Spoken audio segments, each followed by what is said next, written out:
Hello everyone, welcome back. मैं Dion sir. आज हम लोग द लास्ट लेसन का पार्ट 3 अर्थात लास्ट पार्ट का स्टडी करेंगे, जिसे आप ध्यान से देखेंगे।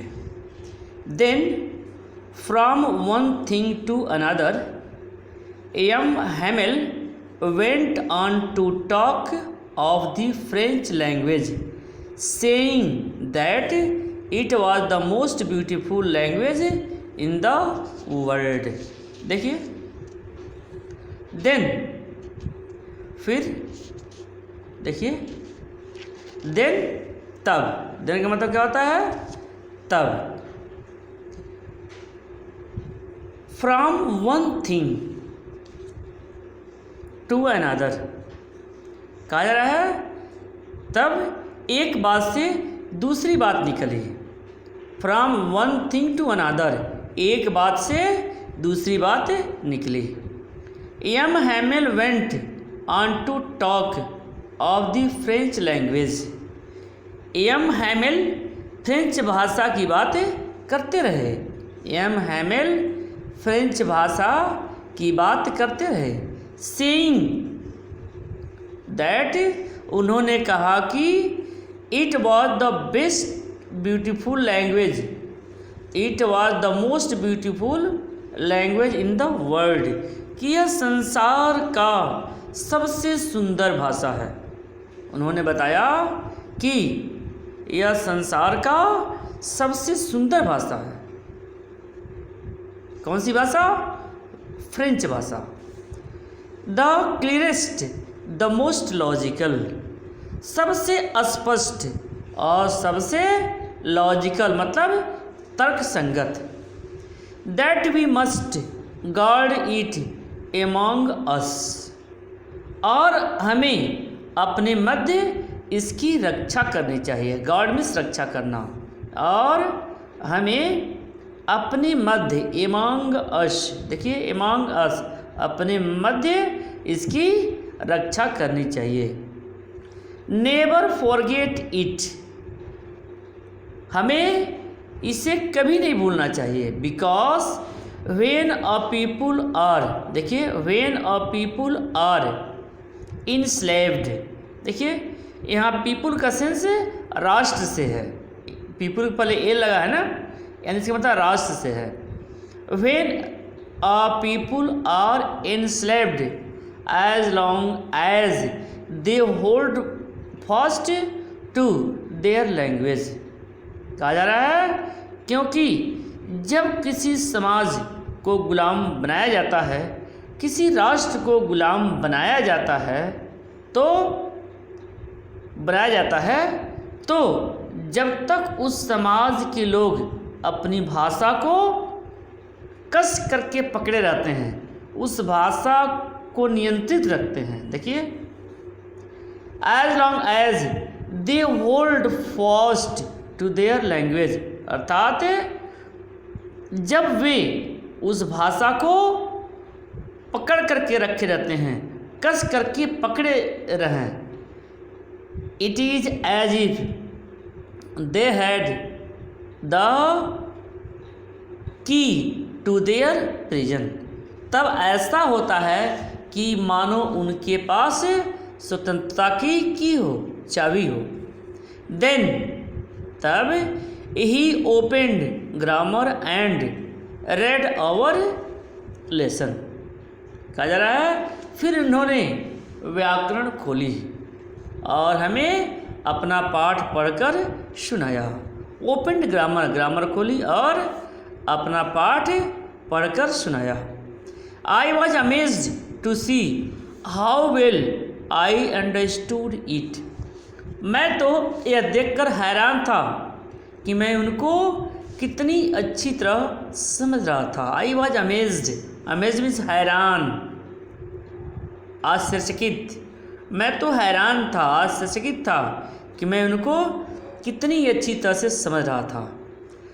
All he said seemed so easy, देखिए ऑल ही सेड, जो कुछ भी वह बोल रहे थे, कितना आसान लग रहा था, कितना आसान था। हाउ, देखिए, ऑल ही सेड, वह जो कुछ भी बोल रहे थे वह कितना, सो ईजी, सो ईजी, वह कितना आसान था, कितना आसान।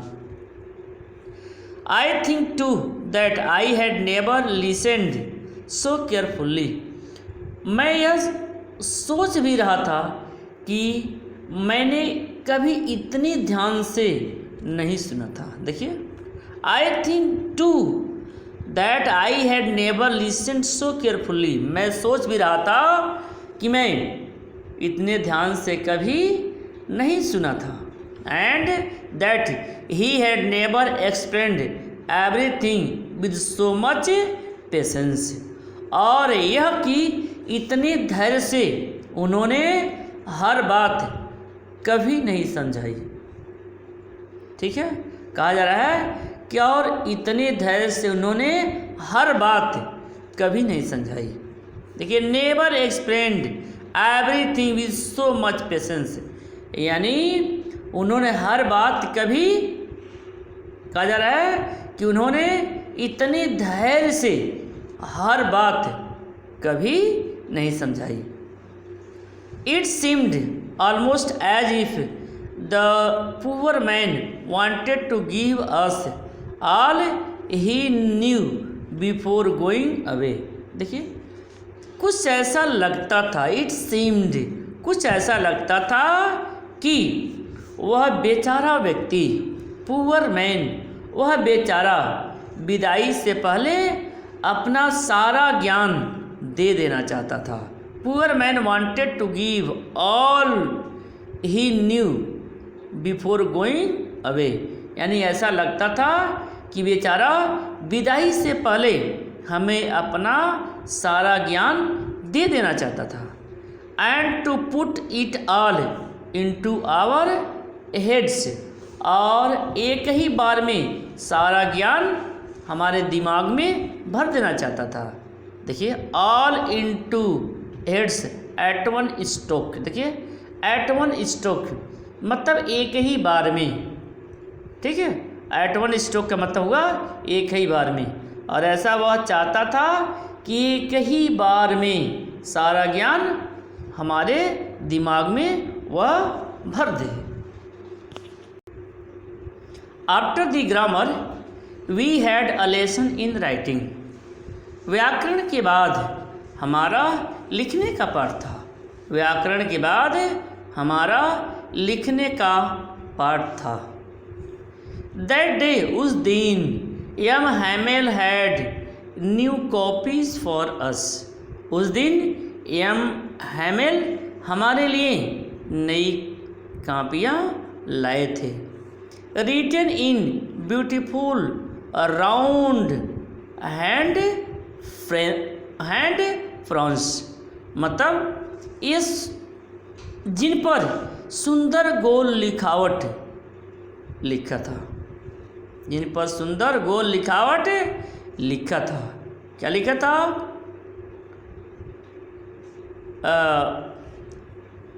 फ्रांस। देखिए, लिखा था France, France Alsace.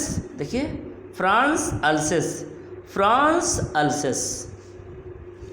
They looked like little flag floating everywhere in the school room, हमारी कक्षा में तैरते हुए छोटे डंडों जैसे लग रहे थे।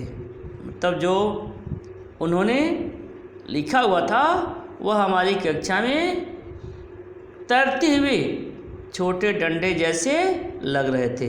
They looked like little flags floating everywhere in the school room, लग रहे थे। Hung from the rod at the top of our desk, जैसे हमारी डेस्क के ऊपर वे डंडों से लटके थे। देखिए, हंग लटके थे, फ्रॉम द रॉड डंडे से, at the top of our desk हमारे डेस्क के ऊपर। यानी जैसे हमारे डेस्क के ऊपर वे डंडे से लटके थे। You ought to have seen how everyone set to work and how quiet it was. काश कि आपने देखा होता, कहा जा रहा है काश कि आपने देखा होता कि कैसे हर एक काम में लगा हुआ था। You are to have seen how everyone, हर एक सेट टू वर्क, काम में लगा हुआ था। And how quiet it was, और कैसी शांति छाई थी।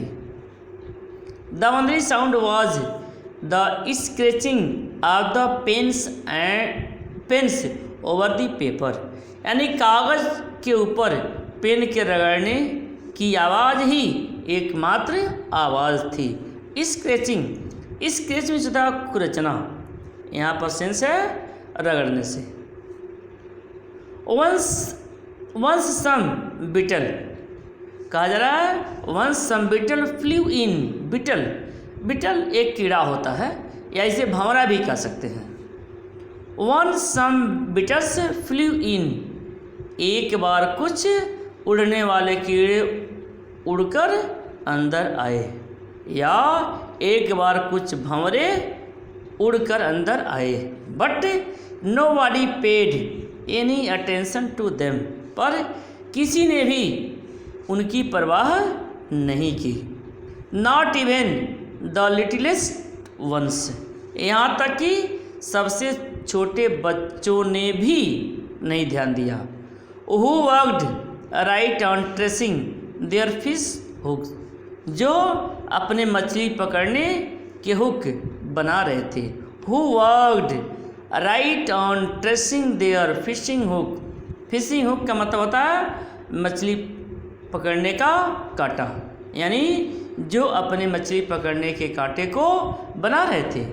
As if that was French too, मानो यह फ्रेंच ही हो। On the roof the pigeons cooed very low, pigeon means कबूतर, और कूड मीन्स कबूतर की आवाज़, यानी गुटर गो। ऑन द रूफ, छत पर, देखिए ऑन द रूफ, छत पर। पिजन्स कूड वेरी लो, कबूतर बड़े धीमे स्वर में गुटुरगो कर रहे थे। And I thought to myself, और मैंने मन ही मन सोचा, माई सेल्फ मन ही मन। Will they make them sing in German even the pigeons, क्या वे इन कबूतरों से भी जर्मन में गवाएंगे। Will they make them sing in German even the pigeons, मतलब क्या वे इन कबूतरों से भी जर्मन में सिंग गवाएंगे। Whenever I looked up from my writing, मैं जब भी अपनी लिखाई से सिर उठाकर देखता, मैं जब भी अपनी लिखाई से या लिखने के बाद सिर उठा करके देखता, तो I saw M Hamel sitting motionless in his chair, तो मुझे एम हैमिल अपने कुर्सी पर शांतिपूर्ण बैठे दिखाई दिए। एंड और gazing first at one thing, और एक के बाद दूसरी चीज को देखते हुए। Then another, as if means मानो, he wanted to fix in his mind just how everything looked in the little school room, मानो वह इस स्कूल के कमरे की हर चीज़ को अपने दिमाग में बैठा लेना चाहते हों, मानो कि वह इस स्कूल के कमरे की हर चीज़ को अपने मस्तिष्क में बैठा लेना चाहते हो। फैंसी, फैंसी मीन्स कल्पना कीजिए, कल्पना कीजिए। For 40 years he had been there in the same place. 40 वर्ष से वह उसी जगह पर थे। कल्पना कीजिए, फॉर 40 years 40 साल से वह उसी जगह पर थे। With his garden outside the window, खिड़की के बाहर उनका बागीचा। And his class in front of him, और उनकी कक्षा उनके सामने। जस्ट लाइक दैट, ठीक उसी तरह। Only the desk and benches had been worn smooth, केवल डेस्क और बेंच घिसकर चिकने हो गए थे। worn मतलब घिसना, स्मूथ मिथ, worn में से घिसना, स्मूथ में से चिकना। तो कहा जा रहा है केवल डेस्क और बेंच घिसकर चिकने हो गए थे। The walnut trees, walnut trees में से अखरोट, walnut trees in the garden were taller, अखरोट के पेड़ बागीचे में थोड़े लंबे हो गए थे। And the hop wine that he had planted himself, और होप वाइन जो खुद उसने लगाई थी, होप वाइन जो उसने खुद लगाई थी, खुद प्लांटेड लगाई थी। Twined about the window to the roof, खिड़की से लिपटे हुए छत पर चढ़ गई थी। ट्वाइंड मिस लिपटा हुआ। How it must have broken his heart to leave it all, उन सबको छोड़ते हुए उनका दिल कितना टूटा होगा। देखिए, how it must have broken his heart, उनका दिल कितना टूटा होगा। टू लीव इट ऑल, उन सबको छोड़ते हुए, यानी उन सबको छोड़ते हुए उनका दिल कितना टूटा होगा। पुअर मैन, बेचारा। To hear his sister moving about in the room above packing their trunks, उनकी बहन को ऊपर घूमते हुए और उनके बॉक्सों में सामान पैक करते हुए सुनना। For they must leave the country next day, क्योंकि अगले दिन उनको देश छोड़ना था। फॉर क्योंकि दे मस्ट लीव, लिव छोड़ना था, द कंट्री नेक्स्ट डे, क्योंकि उनको अगले दिन देश को छोड़ना था। But he had the courage to hear every lesson to the very last, परंतु उनमें हर लेसन को अंत तक सुनने की हिम्मत। But he had courage to hear every lesson, लेकिन कहा जा रहा है लेकिन उनमें हर लेसन को अंत तक सुनने की हिम्मत। आफ्टर द राइटिंग, लिखने के बाद, we had lesson in history, हमारा इतिहास का पाठ पढ़ा। And then the babies chanted their ba be bi bo bu, और तब बेबीज जो बच्चे थे, शिशु थे, अपना बा बी बी बो बू बोल बोलकर याद कर रहे थे। Down there at the back of the room old Hauser had put on his spectacles and holding his primer in both hands, कमरे में वृद्ध हॉसर अपना चश्मा पहन लिया था। कमरे में वृद्ध हॉसर अपना चश्मा पहन लिया था। पुट ऑन में से पहनना, स्पेक्टिकल्स में से चश्मा, अपना चश्मा पहन लिया था।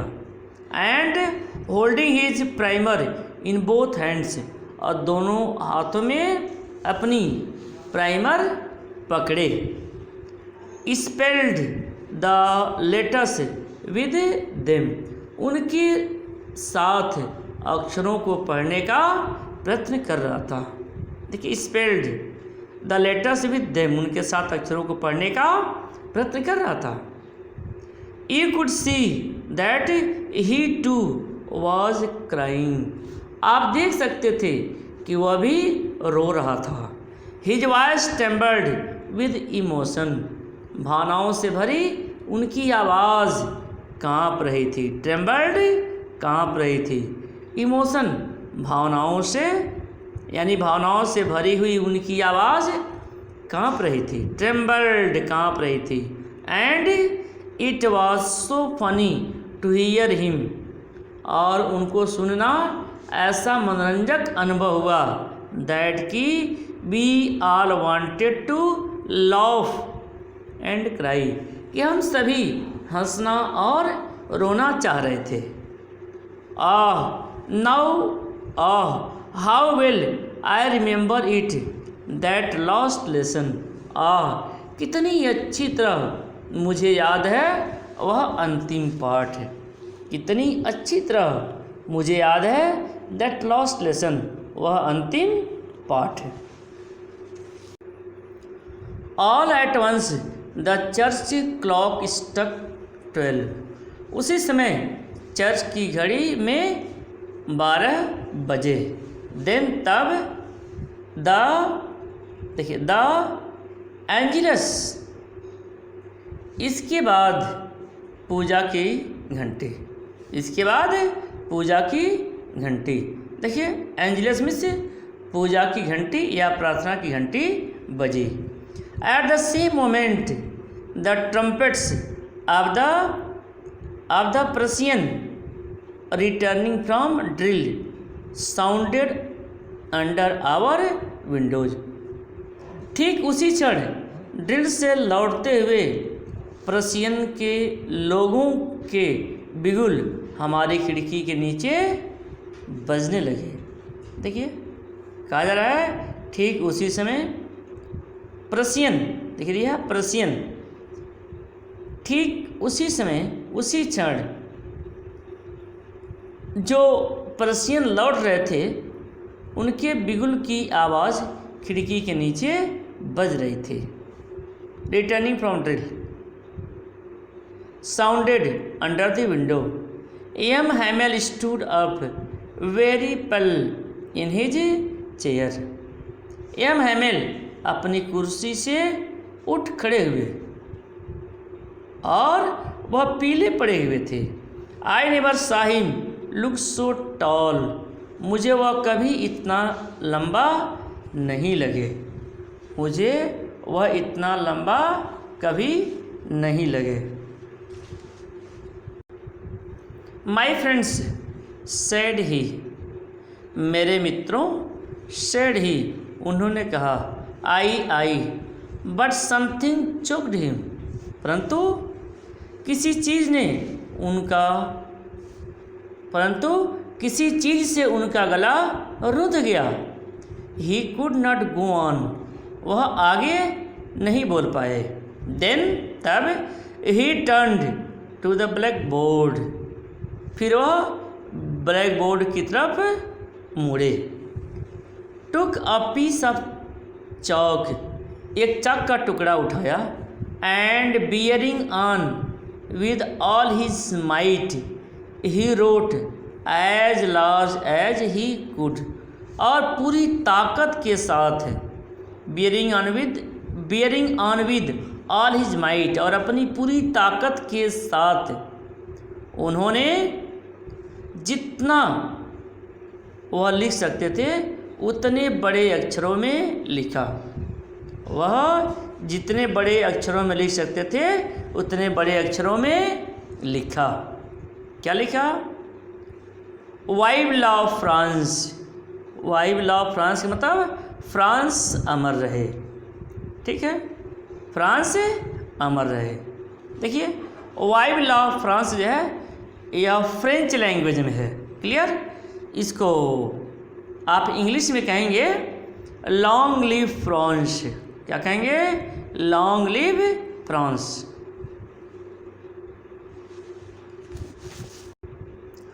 Then he stopped and leaned his head against the wall. तब वह रुके और अपने सिर को दीवार पर झुकाते हुए, तब वह रुके और अपने सिर को दीवार पर झुकाते हुए, लीन्ड झुकाते हुए, and without a word he made a gesture, he made a gesture to us with his hand. बिना कोई शब्द बोले, बिना कोई शब्द बोले, विदाउट अ वर्ड, बिना कोई शब्द बोले, ही मेड अ जेस्चर। देखिए उन्होंने जेस्चर, जेस्चर में होता हाव भाव या चिन्ह। He made a gesture to us, उन्होंने हमें अपने हाथ से संकेत किया। ठीक है, जेस्चर हाव भाव या संकेत। उन्होंने अपने हाथ से संकेत किया। स्कूल इज डिसमिस्ड, स्कूल समाप्त हुआ। यू में गो, आप जा सकते हैं। इस तरह से यह चैप्टर समाप्त हो गया। ओके।